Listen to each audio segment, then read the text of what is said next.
నేనేదో కోట్ల రూపాయలు, వందల కోట్ల రూపాయలు ఆర్జించానన్నటువంటి కోటరీ అభియోగాలు ఈరోజు కూడా నేను పార్టీ వదిలి వెళ్ళిపోయిన తర్వాత జగన్మోహన్ రెడ్డి గారి సోషల్ మీడియా వాళ్ళ కోటరీ ఈరోజు కూడా సాయిరెడ్డి వందల కోట్లు దోచేశాడు, విశాఖపట్నంలో ఆ ఆస్తులన్నీ దోచేశాడు అని ఒక దుష్ప్రచారం చేస్తున్నారు.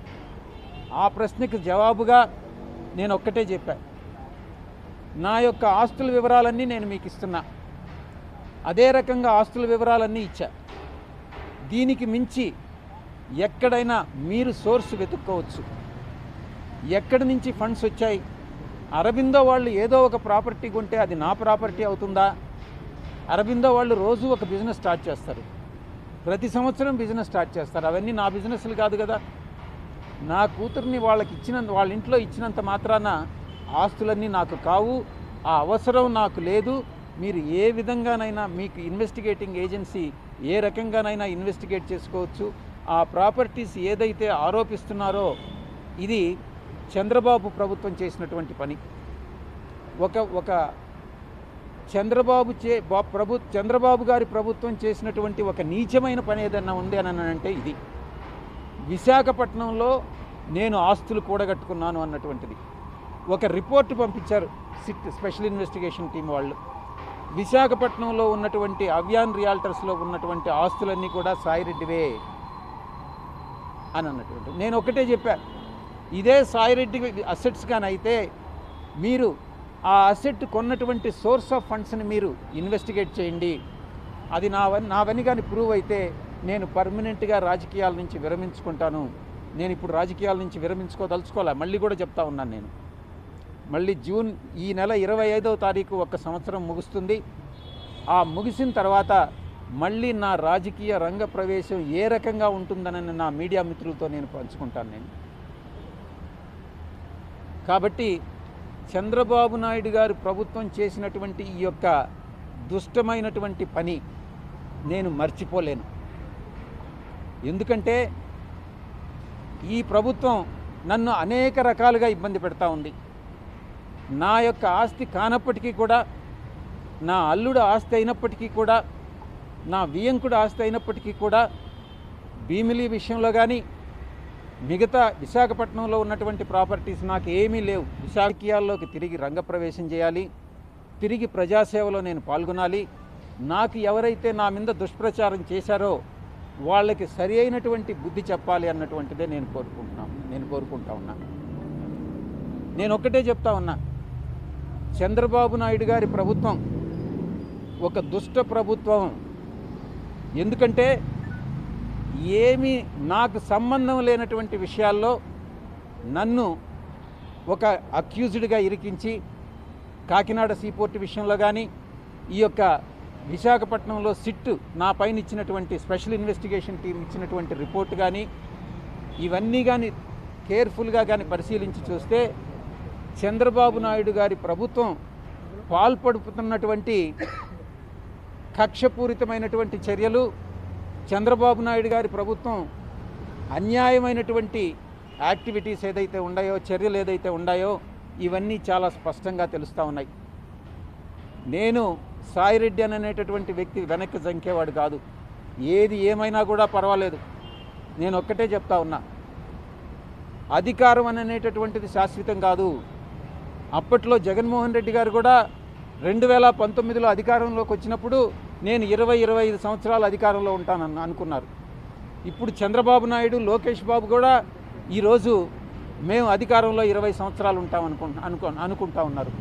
కానీ అధికారం అనేటటువంటిది ఎవరిని అట్టిపెట్టుకొని ఉండదు. ప్రజాభిమానం చూరగొన్నటువంటి వాళ్ళే అధికారంలో ఉంటారు. నేను ఇంకా కూడా చెప్తా ఉన్నాను, ఈ కోటరీ ఇలాగే కొనసాగితే జగన్మోహన్ రెడ్డి గారు అధికారంలోకి వచ్చే ప్రసక్తి లేదు. ఈ యొక్క కూటమి అలాగే కొనసాగితే జగన్మోహన్ రెడ్డి అధికారంలోకి వచ్చేటటువంటి ప్రసక్తి లేదు. ఒక రాజకీయమైనటువంటి ఒక స్ట్రాటజీ ఉండాలి. ఆ స్ట్రాటజీ ఏందనంటే కూటమిని విడగొట్టగలిగినప్పుడే జగన్మోహన్ రెడ్డి గారు తిరిగి అధికారంలోకి వచ్చేటటువంటి అవకాశం ఉంటుంది. ఆ స్ట్రాటజీ ఇచ్చేటటువంటి వాళ్ళు కానీ అమలు చేసేటటువంటి వాళ్ళు కానీ ఈ యొక్క కోటరీలో లేరు. జగన్మోహన్ రెడ్డి గారి చుట్టూ ఉన్నటువంటి వాళ్ళందరూ కూడా ఆయన్ని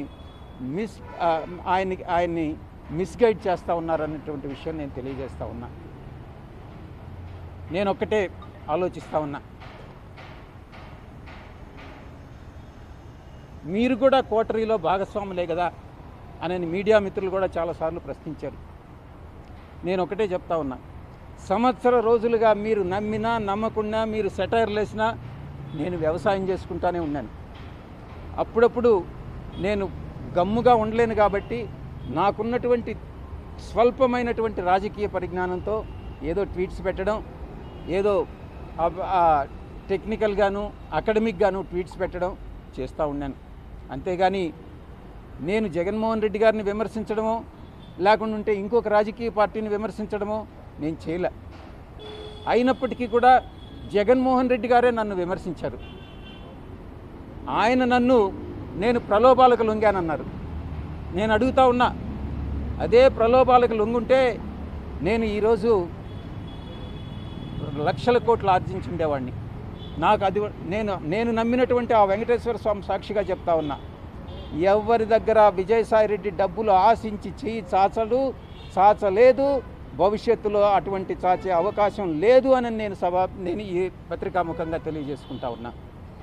జగన్మోహన్ రెడ్డి గారు ఈ స్టేట్మెంట్ విత్డ్రా చేసుకోవాలి. చంద్రబాబు నాయుడు గారు చేస్తున్నటువంటి ఈ హరాస్మెంట్ ఏదైతే ఉందో అది నిలపాలి. ఇవి రెండూ జరగాలంటే తిరిగి రాజకీయ రంగ ప్రవేశం చేయాలి. అది ఏ విధంగా అన్నటువంటిది నేను మీకు తెలియజేసుకుంటా. ఇక కోటరీ విషయానికి వస్తే, నేను వ్యవసాయదారుని. ఈరోజు వ్యవసాయం చేసేటప్పుడు యజమానికి పాలేరు ఉంటాడు. పాలేరు ఎడ్ల బండి తోలుతాడు, బండిలో ఎరువులు తోలుతాడు, అదే బండిలో పెస్టిసైడ్స్ తోలుతాడు, అదే బండిలో అదే ఎద్దులతో దుక్క దున్నిస్తాడు, అదే దాంతో హార్వెస్టింగ్ చేస్తారు. కానీ ఈ పాలేరులాగా నేను ఈ యొక్క 15 సంవత్సరాలుగా అంటే 2009 నుంచి ఈ రోజు వరకు జగన్మోహన్ రెడ్డి గారికి ఒక పాలేరులాగా నేను పనిచేశాను. చిత్తశుద్ధితో నిజాయితీగా పనిచేశాను జగన్మోహన్ రెడ్డి గారికి. చంద్రబాబు గారు నాయుడు ఎంత దూరమైనా పోయి విమర్శించేటటువంటి స్థితిని తీసుకెళ్ళాను నేను. కానీ జగన్మోహన్ రెడ్డి గారు నాకు ఇచ్చినటువంటి రివార్డ్ ఏందని అంటే, పొగబెట్టి బయటకు పంపించడం, కోటరీ మాటలు నమ్మి. ఇది ఆయన చేసినటువంటి నాకు సహాయం. ఒక పాలేరుగా పనిచేసినటువంటి నేను, పాలేరులాగా పనిచేసినటువంటి నేను, ఒకవైపు అయితే కోటరీలో మీరు అనుకున్నట్టు నేను భాగస్వామిని కావచ్చు, ఆ కోటరీలో ఉన్నటువంటి చాలామంది సభ్యులు పందికొక్కుల్లాగా ఏదైతే జగన్మోహన్ రెడ్డి గారు కష్టపడి పండించి ఆయనకు పాలేరులాగా పనిచేసి నేను పండించి ఆయన కోసం నేను శ్రమపడ్డానో దాన్ని పందికొక్కుల్లాగా తిన్నటువంటిదే ఈ కోటరీలో ఉన్నటువంటి కొంతమంది సభ్యులు. ఈ రోజుకు కూడా వాళ్ళు తింటూనే ఉన్నారు, జగన్మోహన్ రెడ్డి గారు చూస్తూనే ఉన్నారు. ఈ కోటరీని నమ్ముకున్నంత కాలం జగన్మోహన్ రెడ్డి గారు అధికారంలోకి వచ్చేటటువంటి ప్రసక్తి లేదు. ఎన్ని పాదయాత్రలు చేసినా కూడా అవకాశం లేదు. ఆయనకి ఒక రాజకీయ ప్రణాళికాబద్ధంగా ముందుకెళ్తేనే ఆయన తిరిగి అధికారంలోకి వచ్చేటటువంటి అవకాశం ఉంటుంది. మిగతా చాలామంది అడుగుతూ ఉన్నారు, చాలామంది అడిగారు, ఏ రాజకీయ పార్టీలో మీరు చేరతారోనని. బీజేపీలో చేరతారా, జనసేనలో చేరతారా, టీడీపీలో చేరతారా, వైఎస్ఆర్ కాంగ్రెస్ పార్టీకి తిరిగి వెళ్తారా అన్నటువంటిది. నేను ఒకటే చెప్తా ఉన్నా, ఏ పార్టీలో చేరేటటువంటి అవకాశం లేదు. నా రాజకీయ భవిష్యత్తు ఏందనేటటువంటిది నేనే చెప్తాను అని నేను మీ అందరికీ కూడా సవినయంగా నేను మనవి చేసుకుంటా ఉన్నా. ఇక మొన్న సాయి జర్నలిస్ట్ ఒకటి చెప్తా ఉన్నారు, జర్నలిస్ట్ సాయి, నేనేదో సపరేట్ పార్టీ పెట్టి దానికి చంద్రబాబు మద్దతు తీసుకొని నాయుడు గారి దగ్గర నుంచి నేను ఆర్థిక సహాయం పొంది ఆయనలో ఒక భాగస్వామిని అయిపోతాను అని నేను ఒక ఆరోపణ చేశాడు. ఆయనకి ఎవరు చెప్పారో నాకైతే తెలియదు. ఈ జర్నలిస్ట్ సాయి స్వీయ పరిజ్ఞానాన్ని ఉపయోగించి ఈ జర్నలిస్ట్ సాయి అనేటటువంటి వ్యక్తి వైఎస్ఆర్సీపీ పేటిఎం బ్యాచ్ ఎవరికైతే మంత్లీ పే చేస్తున్నారో యూట్యూబ్ ఛానల్స్కి, దాంట్లో ఒక వ్యక్తి ఈ జర్నలిస్ట్ సాయి. నేను ఒక్కటే విజ్ఞప్తి చేస్తా ఉన్నా జర్నలిస్ట్ మిత్రులందరికీ, మీరు అనవసరంగా ఇన్ఫరెన్సెస్ డ్రా చేసుకోవద్దు. ఏదైనా ఉంటే నన్ను అడిగితే నేను నేరుగా చెప్తాను. చాలామంది మీడియా మిత్రులందరికీ నా ఫోన్ నెంబర్ వాళ్ళ దగ్గర ఉంది, నేను తప్పకుండా చెప్తాను అన్నటువంటి విషయాన్ని నేను మీ అందరికీ కూడా నేను తెలియజేసుకుంటా ఉన్నా. లాస్ట్గా ఇంకొక క్వశ్చన్ కూడా అడగడం జరిగింది. మీరు 100 కోట్ల రూపాయలు రాజ్ కసిరెడ్డికి మిథున్ రెడ్డి సలహా మేరకు అరబిందో నుంచి మీరు అరేంజ్ చేశారా అని. అవును, మిథున్ రెడ్డి అడగడం జరిగింది. ఆయన కోరిక మేరకు నేను రికమెండ్ చేసినటువంటి మాట వాస్తవమే. కానీ ఇంకొక ప్రశ్న కూడా, ఇది జగన్మోహన్ రెడ్డి గారికి తెలిసి జరిగిందా, జగన్మోహన్ రెడ్డి గారు మీకు చెప్పారా 100 కోట్లు అరేంజ్ చేయమని నేను ప్రశ్నించినప్పుడు జగన్మోహన్ రెడ్డి గారు నాకు చెప్పలేదు, శరత్ చంద్రారెడ్డికి చెప్పలేదు 100 కోట్లు అరేంజ్ చేయమనని. మిథున్ రెడ్డి, కసిరెడ్డి రాజశేఖర్ రెడ్డి, సజ్జల శ్రీధర్ రెడ్డి కోరిక మేరకే నేను అరేంజ్ చేయడం జరిగింది అన్నటువంటి విషయాన్ని చాలా స్పష్టంగా చెప్పడం జరిగింది. నేను ఒకటే అరబిందో నుంచి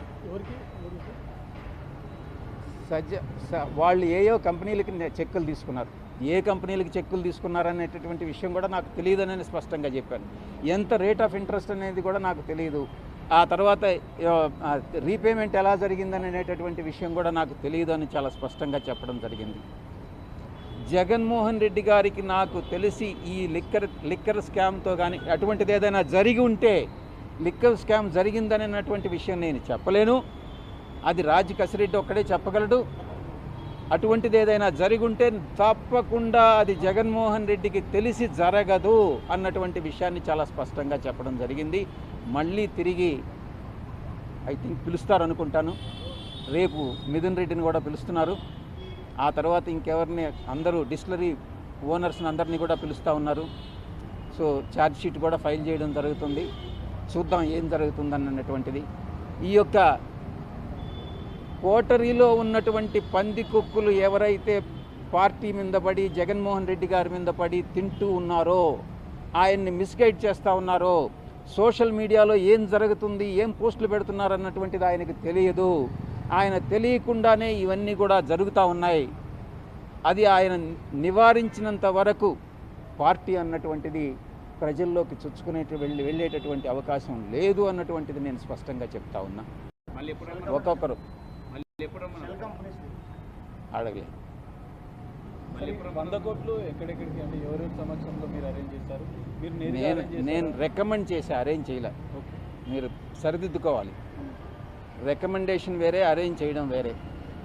నేను మిథున్ రెడ్డి గారి కోరిక మేరకు సజ్జల శ్రీధర్ రెడ్డి గారి కంపెనీకి 100 కోట్ల రూపాయలు ఇవ్వమని, రాజ్ కసిరెడ్డి, సజ్జల శ్రీధర్ రెడ్డి కంపెనీలకు ఇవ్వమని రికమెండ్ చేసినటువంటి మాట వాస్తవం. ఆ తర్వాత ఏది కూడా నాకు తెలియదు.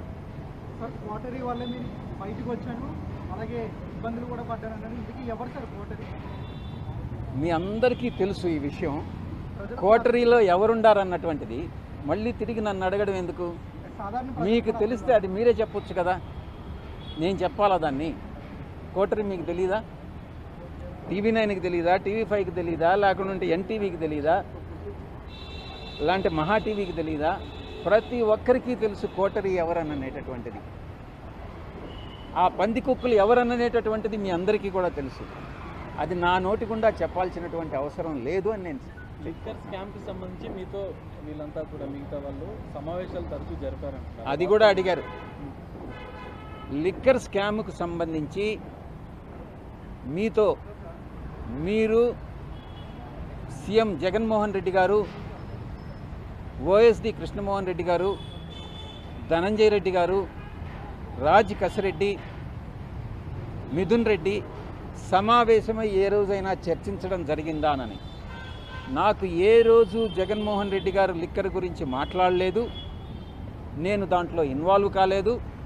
నాకు తెలిసి ఆయనకి లిక్కర్ గురించి, లిక్కర్ స్కామ్ గురించి ఆయనకు తెలియదు అన్నటువంటి విషయం స్పష్టంగా చెప్పడం జరిగింది. జగన్మోహన్ రెడ్డి గారు మన పార్టీలో మళ్ళీ రమ్మంటే ఖచ్చితంగా వెళ్తారు. మీకేమన్నా చెప్పి పంపించారా? అటువంటి ప్రపోజల్ ఏదన్నా ఉంటే వచ్చిన తర్వాత ఆలోచించాలి, కానీ దాని గురించి ఇప్పుడు ఆలోచించడం దేనికి? త్వరలో వస్తూ అంటున్నారు సార్, అంటే రాజకీయాలకు యాక్టివ్ వస్తూ అంటున్నారు సార్. అలాగని ఏ పార్టీలోకి పోయే ఉద్దేశం లేదంటున్నారు సార్. అంటే ఎలా ఉండబోతుంది నేను రంగ ప్రవేశం? మీడియా మిత్రులు, సోషల్ మీడియాలో అందరూ కూడా ప్రచారం చేస్తున్నారు, నేను బీజేపీలో చేరిపోతానని.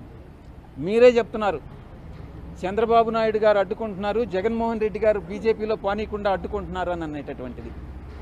దీంట్లో ఏది యథార్థం కాదు? నేను బీజేపీలో చేరాలనుకుంటున్నానా, చంద్రబాబు గారు అడ్డుకున్నారా, లేకుంటే జగన్మోహన్ రెడ్డి గారు అడ్డుకున్నారా అన్నటువంటి విషయం నాకైతే తెలియదు. నాకైతే బీజేపీ నాయకత్వం ఏ రోజు నేను చేరతానని నేను అడగలేదు, వాళ్ళు చేరొద్దు అని నాకు చెప్పలేదు.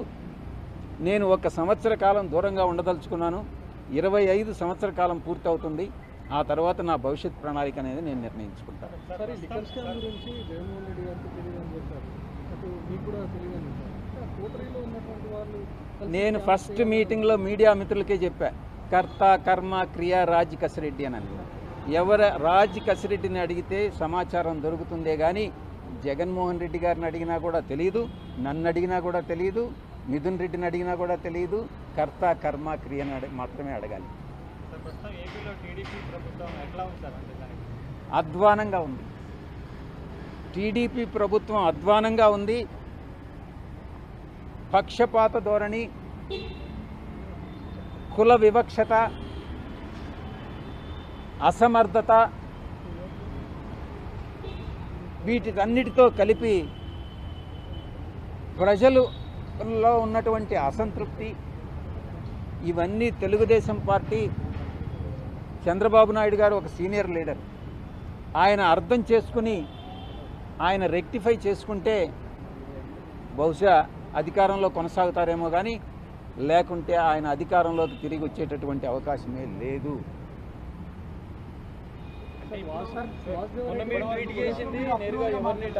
నేను ఒకటే చెప్తా ఉండా, ఎవరైతే తెలుగుదేశం పార్టీకి వ్యతిరేకంగా మాట్లాడతారో ఆ వ్యతిరేకంగా మాట్లాడినప్పుడు వైఎస్ఆర్సీపీ వాళ్ళు చప్పట్లు కొడతారు,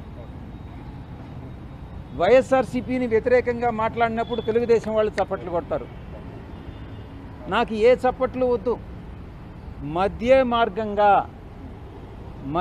మార్గంగా నేను ఒక దారిని ఎంచుకోదలుచుకున్నా. నా దారే నేను రహదారిగా చేసుకుంటా.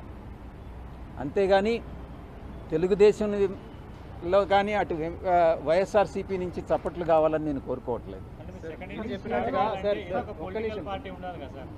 మీరే చెప్పండి సలహా. మీరు చెప్పినట్టుగా వైఎస్ఆర్సీపీ రాజకీయ ప్రణాళిక సరిగ్గా లేదు, ఇలానే ఉంటే రాజకీయంలోకి మళ్ళీ వచ్చే అవకాశం లేదని చెప్పి, అంటే గెలుపులోకి వచ్చే అవకాశం లేదంటారు. మరి కూటమి ప్రభుత్వం, ప్రజెంట్ టీడీపీ ప్రభుత్వం అధ్వానంగా ఉంది అంటున్నారు. మరి నెక్స్ట్ ఎవరు వచ్చే అవకాశం ఉందని మీరు అనుకుంటున్నారు? ఇది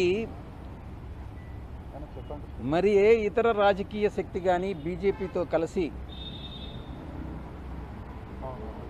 పోరాటం కానీ చేయగలిగితే, నరేంద్ర మోడీ గారు ఈరోజు ప్రపంచంలోనే ఒక మంచి ఉత్తమ ప్రధానిగా, అటు దేశీయంగా కానీ అంతర్జాతీయంగా కానీ ప్రతి ఒక్క విషయంలో కూడా ఆయన చాలా చాలా చాలా సమర్థవంతంగా ఆయన హ్యాండిల్ చేస్తూ ఉన్నారు.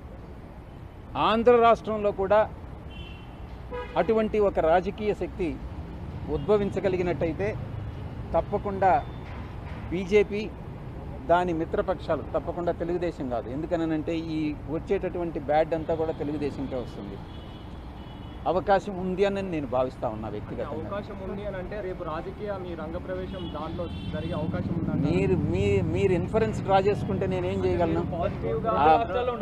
నేను ఈ మాట చెప్తా ఉంటే ఆ మహాతల్లి నవ్వుతా ఉంది. ఏమ్మా మోడీని నువ్వు నవ్వుతా ఉండవు, నేను చూస్తా ఉంటా. ప్రధాని మోడీని ఆయన అభినందిస్తూ మాట్లాడుతున్నా, పొగుడుతూ మాట్లాడుతున్నా, అంటే మంచి ప్రధాని అని చెప్పేసి కూడా పాజిటివ్గా మాట్లాడుతున్నారు. నేనే కాదు దేశంలో చాలా మెజారిటీ ప్రజలందరూ కూడా ప్రధాని మోడీ గారిని అభినందిస్తూ ఉన్నారు. ఆహ్వానిస్తే వెళ్తారా దాన్ని? ఇప్పుడు ఏదో ఊహించుకోవడం ఎందుకు? ఒక హైపోథెటికల్గా ఏదైనా వచ్చినప్పుడు చూద్దాం. చంద్రబాబు గారు మీరు అనుకున్నట్టుగా జగన్మోహన్ రెడ్డి గారు ఆహ్వానిస్తారా, చంద్రబాబు గారు ఆహ్వానిస్తారా, పవన్ కళ్యాణ్ గారు ఆహ్వానిస్తారా, లేకుంటే బీజేపీ ఆహ్వానిస్తుందా, లేకుంటే కాంగ్రెస్ పార్టీ ఆహ్వానిస్తుందా, లేకుంటే కమ్యూనిస్టులు ఆహ్వానిస్తారా? వెయిట్ చేసి చూద్దాం, తొందర ఎందుకు?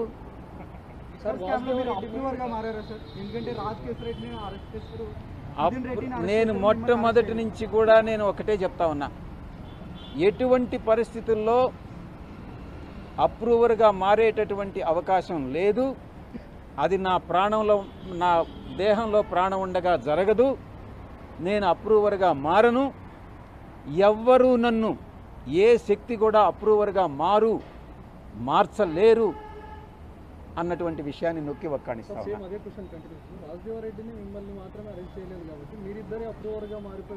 44 మంది అక్యూజ్డ్లో ఎంతమంది అరెస్ట్ అయ్యారు? 15 మంది. అంటే ఇంచుమించు 30 మంది అప్రూవర్గా మారారా? చెప్పండి మీరే. నన్ను ఎందుకు అరెస్ట్ చేయలేదు అని అంటే నాకు వ్యతిరేకంగా ఏ సాక్ష్యాధారాలు లేవు. నేను లిక్కర్ స్కామ్లో ఇన్వాల్వ్ కాలేదు. అటువంటిది ఏదైనా ఉంటే, నేను కానీ లిక్కర్ స్కామ్లో అటువంటిది ఉంటే, నేను ఇన్వాల్వ్ అయి ఉంటే తప్పకుండా నన్ను అరెస్ట్ చేసి ఉండేవాళ్ళు. Thank you very much. మీరే చెప్తున్నారు ఈ కేసులో 30 మంది పైగా ఉన్నారని, మిమ్మల్ని మాత్రమే ఈడీ ఎందుకు పిలిచింది? అసలు మిథున్ రెడ్డిని ఎందుకు పిలిచింది? నన్ను అక్కడ అక్యూజ్డ్ 5 కింద చేర్చారు కాబట్టి ఆ సిట్ ఏదైతే చెప్పిందో ఒక రిపోర్ట్ ఇచ్చింది.